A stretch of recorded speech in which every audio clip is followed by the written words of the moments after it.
kenapa kayak gitu ya? Kita bersama dengan orang yang dia tuh pengen ngatur hidup kita, tapi dia nggak mau ngatur dirinya sendiri. Aku sih mending nggak usah sih kalau kayak gitu. Horor. Itu lebih horor daripada apapun sih. Hmm, benar. Aturan itu harus berlaku untuk kedua belah pihak.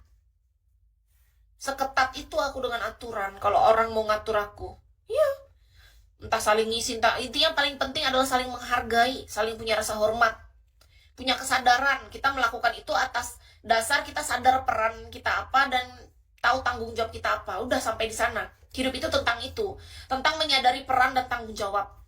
Jadi bukan masalah, nih mohon maaf ya, banyak orang, misalnya kakak cowok, kakak egois nih, pengen pasti istri kakak nurut kan, kayak bangga, aku adalah laki hebat bisa bikin istriku nurut. Dipikir istrinya peliharaan kali, kuk kuk kuk gitu, nanti lapar kuk kuk kuk gitu, dusul enggak kayak gitu. Sama kayak perempuan, kalau dia merasa nih egonya tinggi, dia pengen biar suaminya nurut. Hebat aku, suami aku bisa diketiak aku, dia nurut sama aku, kayak dia bangga kali. Padahal enggak, menurut Kis enggak kayak gitu. Antara pasangan pria dan wanita yang dewasa, dia tuh punya kesadaran. Dia tahu bahwa apa yang harus dia lakukan, dia tahu perannya, dia tahu tanggung jawabnya, dia melakukan itu atas dasar pilihan dia. Dengan sadar dia melakukan itu. Dia tahu dia sedang berkomitmen, berpegang dengan komitmen itu. Itu penting menurut Kis. Respect atau saling menghargai atau rasa hormat di dalam sebuah hubungan, itu kita yang bangun, kita latih sendiri dari dalam diri. Bukan masalah tentang saling nyuruh, saling nuntut, saling pengen suruh orang nurut. Aku nggak bisa. Aku pernah ngobrol sama orang, terus dia bilang, kamunya orangnya nggak bisa nurut, nggak bisa diatur. Aku ngelihat sikap dia aja, dia nggak ngatur dirinya. Ketawa aku, tahu nggak, dalam hati. Gara-gara gini, yang lagi bicara, nih dia kan punya aturan ke kita. Lah dia aja nggak ngatur dirinya kayak gitu.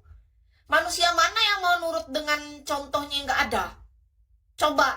Sedangkan kita kan melakukan sesuatu tuh dari contoh. Iya toh? Dari apa yang dia ucapkan dan dia lakukan yang sejalan secara konsisten, dia sudah memberikan contoh itu, kita akan mau dengan sendirinya lama-kelamaan nih. Bakal bisa ngikut contohnya. Loh, ada orang dia mau suruh kita nurut sementara dia aja nggak ngasih contoh. Ngapain? Kita bareng sama orang kayak gitu, Kak? Coba. Nggak masuk dalam logika aku, nggak bisa aku. Aku punya perasaan, tapi otakku jalan. Aku connect antara sini sama sini. Ketika aku disuruh-suruh harus nurut, emang kayak, ayo nurut sini-sini. Makan dulu. Ayo lompat. Ayo putar, ayo pupis di sini, pup di sini. Angkat kakinya satu. Apaan? Nggak seru kayak gitu hidup. Hidup macam apa? Mau cowok, mau cewek, sama aja. Nggak usah kita punya keinginan untuk membuat pasangan pasangan kita tuh nurut sama kita, enggak. Karena aku nggak nyari yang nurut. Nggak perlu aku. Pernah soalnya deket sama orang yang terlihatnya nurut di depan kita. Serem. Tahu nggak? Ada loh orang yang terlihatnya tuh karena kalau kita nyari yang nurut, ya nurut di depan kita. Di belakang kita keluar semua sifat aslinya. Mau kita digituin seumur hidup, dibohongin. Sandiwara drama dia di depan kita, pura-puranya nurut. Padahal di belakang taringnya keluar. Padahal paling bagus itu ya udah, kita tahu peran tanggung jawab kita lakukan yang terbaik. Udah, simple. Ya. Pernah kan? Pasti pernah. Kita menemukan pasangan di depan kita tuh nurut, tapi di belakang enggak, karena kita nyarinya yang nurut. Kadahep, thank you. Padahal yang kita cari tuh bukan yang nurut. Tapi orang yang memang sama-sama dewasa, yang punya kesadaran diri ya, yang tahu peran dan tanggung jawabnya, yang dia tuh menjalani hidup berdasarkan komitmen yang sudah disepakati. Sesimpel itu. Simple banget sebenarnya cara berpikir, Kis.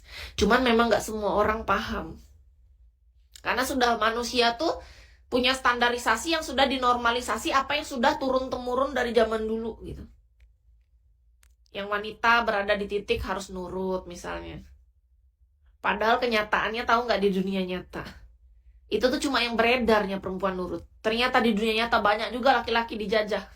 Aduh, kesiannya kalian. Kalian bayangin lah, sudahlah laki-laki cari duit, dia yang menafkahi, dia pula dijajah di dalam hubungan. Iya loh, yang beredar nih, karena perempuan kan, kata orang perempuan harus dilindungi segala apa. Ternyata, jangan lihat dari gender sekarang. Yang orang bisa jahat sama pasangannya sendiri itu bukan cuma laki-laki. Mohon maaf, perempuan juga banyak.